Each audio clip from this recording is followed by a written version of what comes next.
Kìa, cho ban du á. Lít cho bán ở đây chúng hắn rồi cho cái đá tắc ban du chui cái này bàn. Trông khăn rồi đó. Cái store đó này.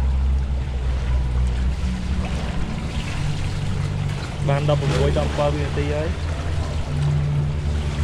Ai thò ban mình tí hết. Ồ nên giấy ban chứ kháng ấy nhá. Là về pro ấy.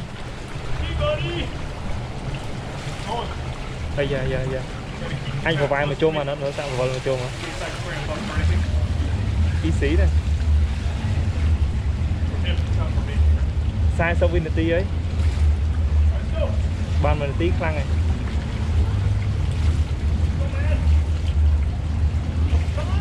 Ha sao với sao đọc tiết. 5 4 3 2 1 bàn mình tí. Ồ mình tí xưa nè.